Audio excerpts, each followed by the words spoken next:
How do you know if she's the right woman?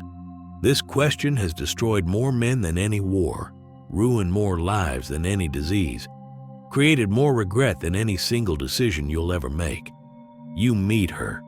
The attraction is immediate, the chemistry undeniable, everything feels right. So you commit, you build a life together.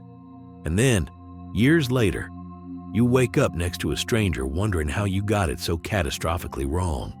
By the end of this video, you'll understand what Arthur Schopenhauer discovered about female selection that could save you from this fate. You'll learn the specific traits that predict long-term compatibility versus short-term infatuation. And you'll know exactly how to evaluate a woman beyond the biological illusions that cloud most men's judgment. But here's what you need to understand first. The reason most men fail at selection isn't because they chose badly.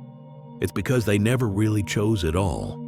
And to understand why that matters, we first need to look at what Schopenhauer called the most powerful deception in human experience. Schopenhauer spent decades studying one question: why do humans make such irrational decisions about love and relationships? Why do intelligent men commit to women who clearly aren't compatible? Why does attraction pull us toward people who will make us miserable? Why do we ignore obvious red flags when we're in love? His answer was brutal. Because you're not in control. Nature is. He argued that what you experience as romantic attraction isn't your preference at all. It's a biological program designed to create offspring with specific genetic combinations. You think you're choosing her, but really, your genes are calculating whether her traits complement yours to produce viable children. And this calculation happens entirely beneath conscious awareness. This is why attraction feels so overwhelming, so irrational, so beyond your control. It's not meant to serve your happiness, it's meant to serve reproduction. And reproduction doesn't care if you end up miserable, divorced, or psychologically destroyed. It cares about genetic transmission, nothing more. Schopenhauer called this the will to live, a blind, unconscious force that manipulates individuals into serving the species. And nowhere is this manipulation more complete than in mate selection. Nature doesn't want you thinking rationally about compatibility, shared values, or long-term happiness. It wants you overwhelmed by chemistry, driven by passion, convinced that this feeling must mean something profound. So you make the commitment, you marry her, you build a life. And then, after the biological imperative is satisfied, after children arrive or the reproductive window closes, something shifts. The overwhelming attraction fades, and you're left looking at who this person actually is beneath the chemical illusion. And often, you realize you don't even like her. This is the tragedy Schopenhauer observed in most marriages. Two people brought together by biological forces they didn't understand. Trapped in incompatibility, they couldn't see through the fog of attraction, now spending decades in quiet resentment or open warfare. But here's what most men miss. Schopenhauer wasn't saying selection is impossible. He was saying unconscious selection is guaranteed to fail. If you let biology drive the decision, if you trust your feelings without examining them, if you mistake chemistry for compatibility, you'll end up like most men. Married to the wrong woman, wondering what happened. The solution isn't to avoid women or reject relationships. It's to become conscious of the forces manipulating you. To understand what biology is pushing you toward and why. To separate genuine compatibility from genetic calculation. To choose with awareness instead of being chosen by unconscious drives. This requires something most men never develop. The ability to observe your own attraction without being controlled by it. To feel the pull of chemistry while simultaneously analyzing whether this person is actually compatible with your life, your values, your long-term goals. Schopenhauer believed this kind of conscious selection was rare because it requires you to resist the most powerful force in human psychology. But for the men who master it, who learn to see clearly through biological fog, the rewards are profound. Not just avoiding catastrophic mistakes, but actually finding someone who enhances life instead of complicating it. So how do you do this? How do you evaluate a woman accurately when nature is actively trying to blind you? That's what we're going to explore. But before we get to the practical framework, you need to understand exactly what you're evaluating for. And that requires looking at what actually predicts long-term compatibility versus what merely triggers attraction.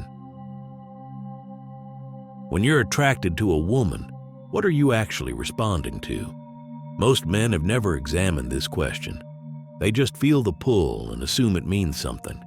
But Schopenhauer discovered that attraction is highly specific, and understanding what triggers it reveals exactly what you're being manipulated toward. Physical attraction, he argued, is your genes evaluating her genes. Height differences, facial symmetry, hip-to-waist ratio, age, health markers, all of it is unconscious genetic calculation. You're attracted to women whose traits would complement yours to produce healthy offspring. This is why your type exists. It's not random preference. It's biological programming. But here's the critical insight that most men never grasp. What triggers attraction and what predicts compatibility are completely different things. Often they're inversely related. The woman who generates the most intense chemistry might be the worst possible long-term partner. And the woman who would actually make your life better might not trigger that overwhelming biological response. This is the trap. Biology wants genetic diversity and health.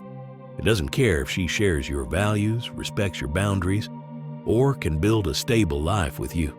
It just wants offspring, so it floods you with chemicals, attraction, infatuation, obsession that override your rational evaluation. And by the time the chemicals fade, you're already legally and financially entangled. Schopenhauer observed that men make this error constantly. They meet a woman who's physically compelling. The attraction is intense, and they interpret this intensity as evidence that she's special, that this connection is rare, that they found something meaningful. But all they've actually found is strong genetic complementarity, which means nothing about compatibility.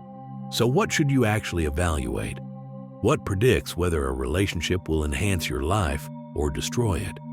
Schopenhauer identified several factors that matter far more than attraction, but are routinely ignored during mate selection. The first is temperament. Not personality, which people can fake, but underlying temperament. Is she generally content or perpetually dissatisfied? Does she approach life with optimism or complaint? Can she experience gratitude, or does everything become a grievance? This is foundational. Because temperament doesn't change, you're not going to fix her disposition. If she's chronically unhappy now, she'll be chronically unhappy in 10 years. Except then she'll blame you for it. But before we explore how to accurately assess temperament, you need to understand why this trait matters more than almost anything else. And to understand that, we need to look at what Schopenhauer discovered about female nature and perpetual dissatisfaction. He observed that women, on average, have a different relationship to contentment than men do. Not because of individual moral failing, but because of biological programming. A woman's reproductive success historically depended on securing the highest quality male and maximum resources. Satisfaction, in evolutionary terms, was dangerous. It meant stopping evaluation, potentially missing better options. So women evolved to be harder to satisfy, to always be comparing, evaluating, questioning whether they could do better. This isn't conscious strategy, it's unconscious biology. And it expresses itself as perpetual low-grade dissatisfaction that no amount of effort from you will ever fully eliminate. But, and this is critical, this pattern exists on a spectrum. Some women are aware enough to recognize and resist their own biology. They catch themselves being unreasonable. They practice gratitude consciously.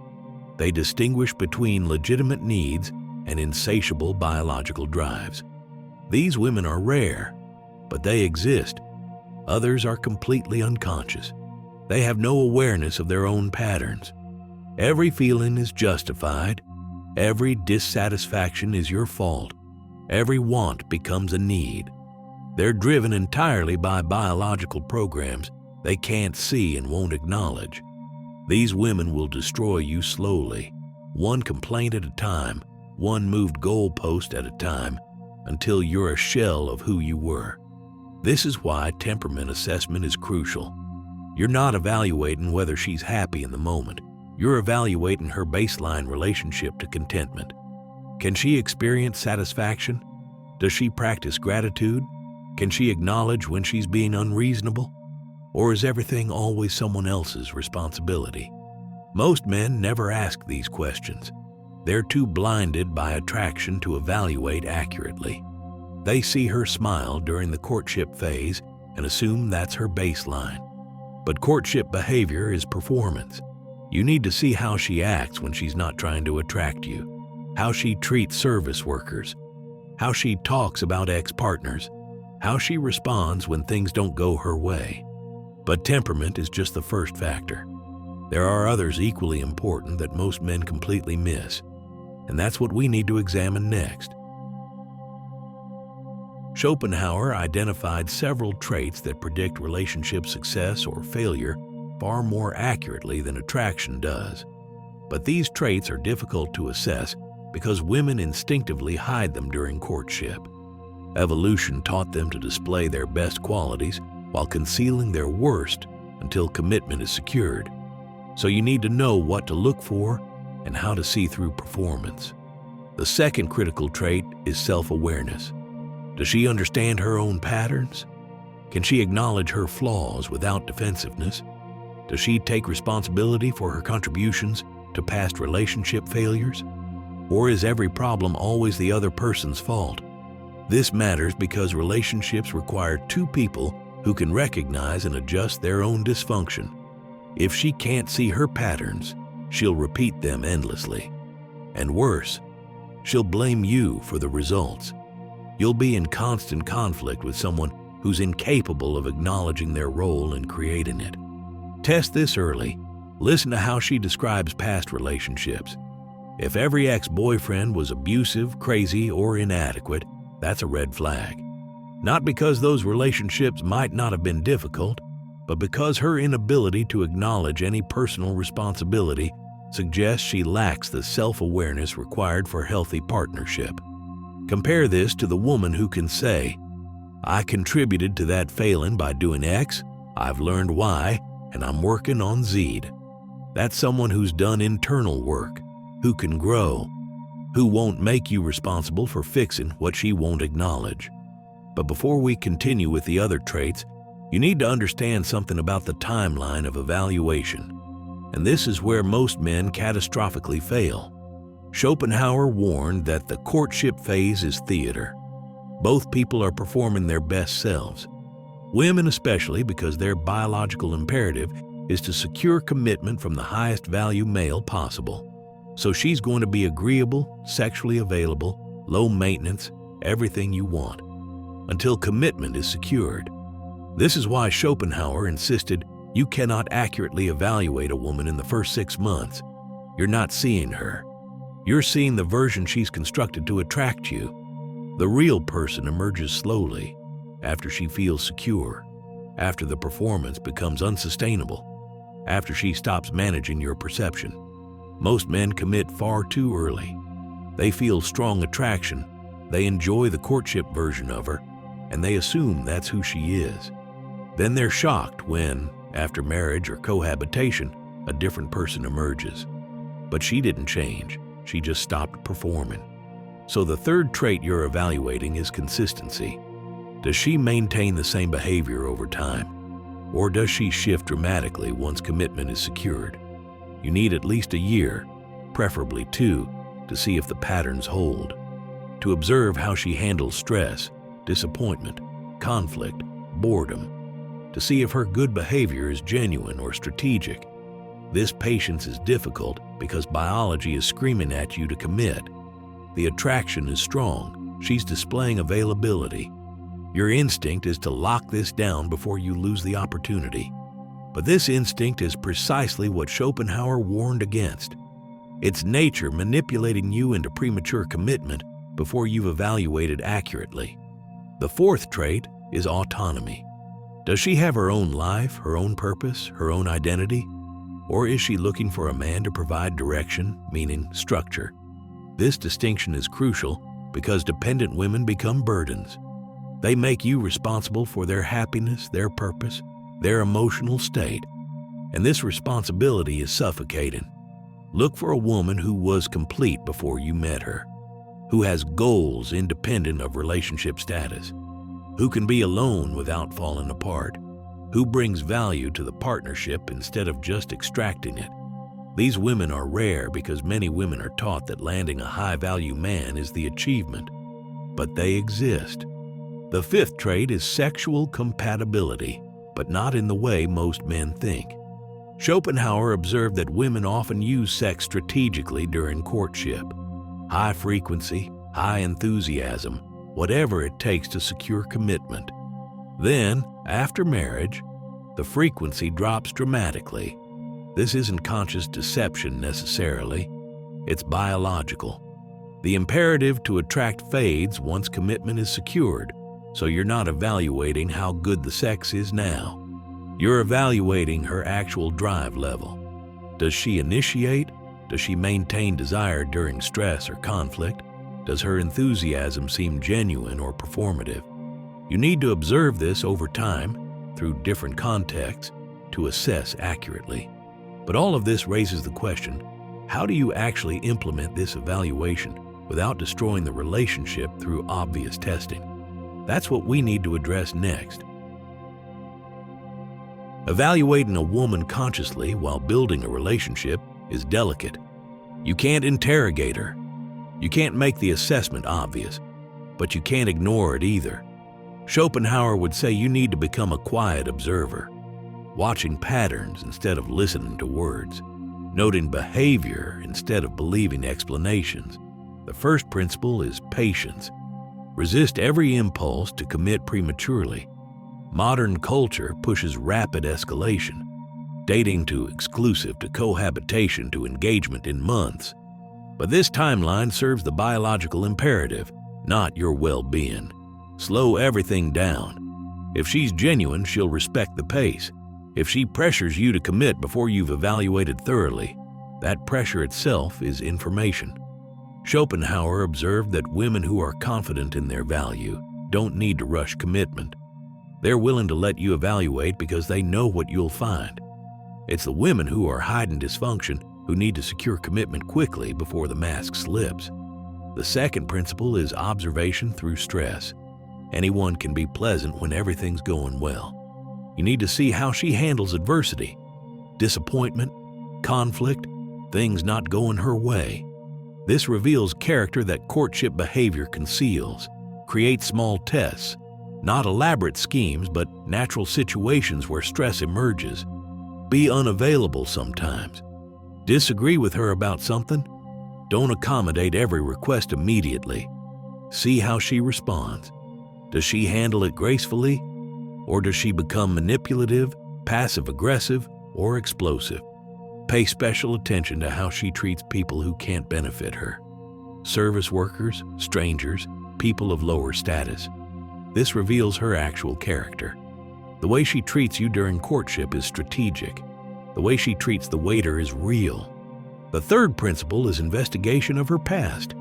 Not invasive stalking, but reasonable due diligence. What do her previous relationships look like? Long-term commitments or serial short relationships?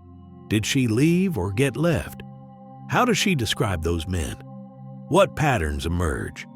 Talk to people who knew her before you, friends, family, co-workers, not to gather gossip, but to triangulate reality. If everyone describes the same problematic patterns, believe them. If she's isolated from everyone in her past, that's concerning.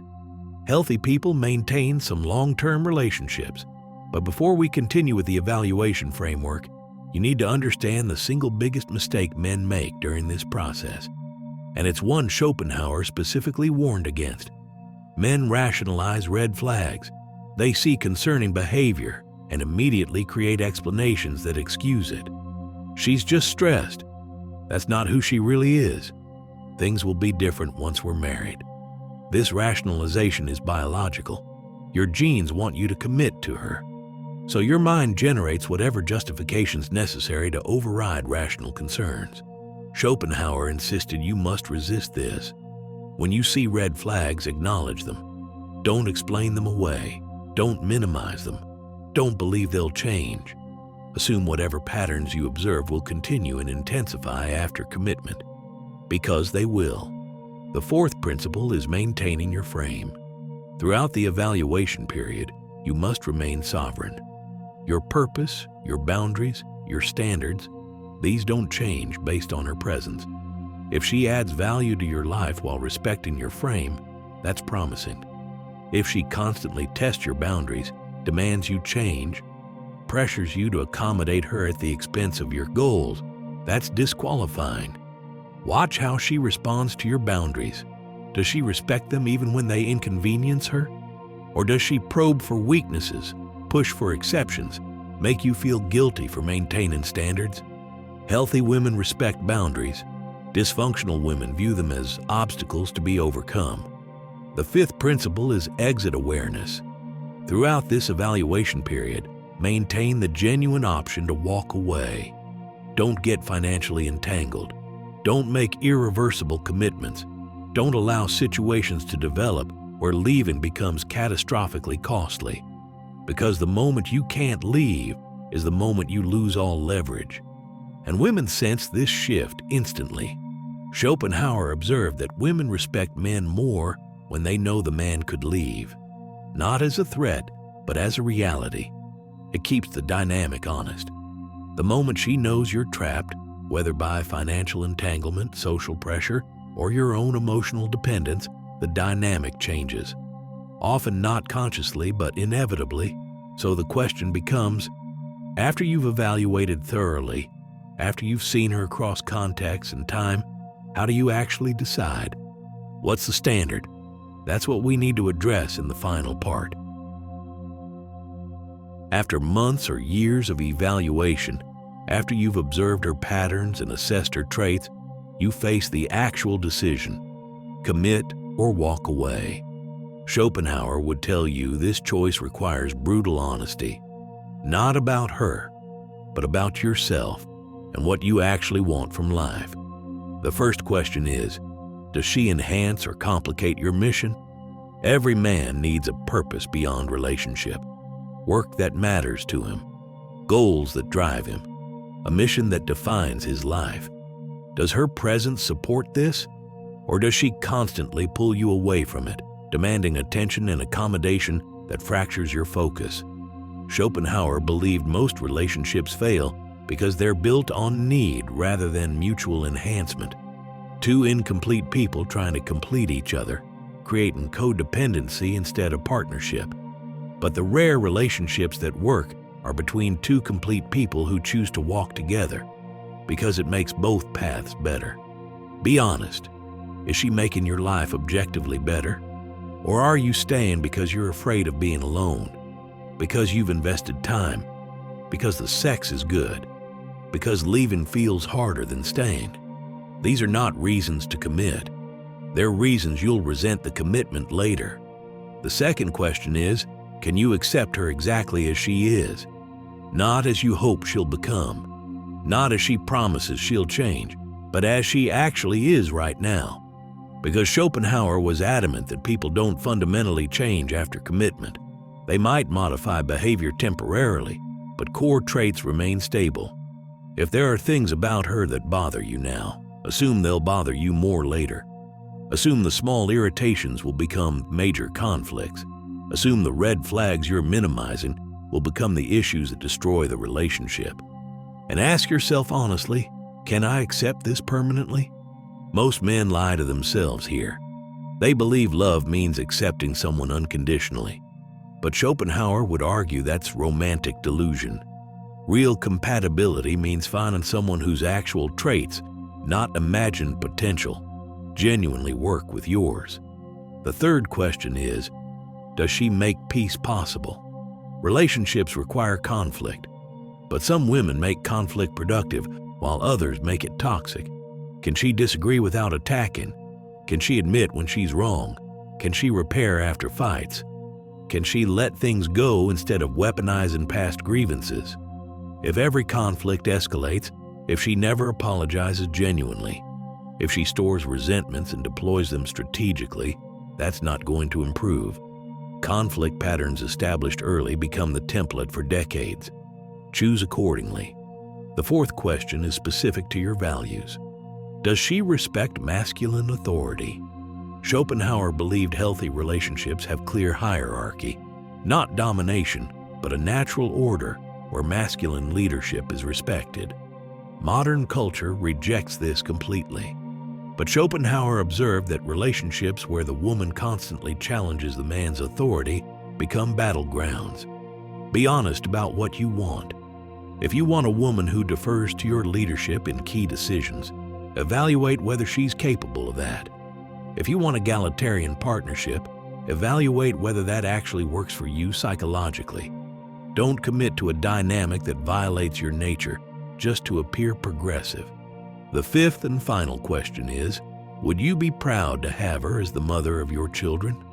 Not just can she bear children, but would you want your sons to learn manhood from observing your relationship? Would you want your daughters to model themselves after her? This question cuts through rationalization, because you might tolerate traits in a romantic partner that you'd never want passed to your children. And if you wouldn't want your children exposed to her patterns, you probably shouldn't expose yourself to them either. After all this evaluation, after all these questions, the answer should be clear. Either she's genuinely compatible, enhancing your life while respecting your frame, displaying the traits that predict long-term success, or she's not. And if she's not, walking away isn't failure, it's wisdom. Schopenhauer believed most men lack the courage to walk away from attractive but incompatible women. They commit anyway, hoping things will improve, rationalizing red flags, ignoring their own concerns. And they spend decades paying for that cowardice. But the man who evaluates clearly, who resists biological manipulation, who chooses consciously instead of being chosen unconsciously, he gives himself the best possible chance at a relationship that actually works. Not perfect, not without difficulty, but compatible. Built on reality instead of illusion, chosen consciously instead of driven by unconscious forces. And if after thorough evaluation you haven't found that woman, don't settle. Don't commit out of fear or loneliness. Better to walk alone with sovereignty than to be trapped with the wrong person. That's what Schopenhauer would tell you. Choose consciously or don't choose at all. If this framework helped you see more clearly, write in the comments, I choose consciously. And remember, the right woman won't require you to ignore red flags. She'll make the decision obvious through consistent demonstration of compatible traits. Trust the evaluation, choose wisely,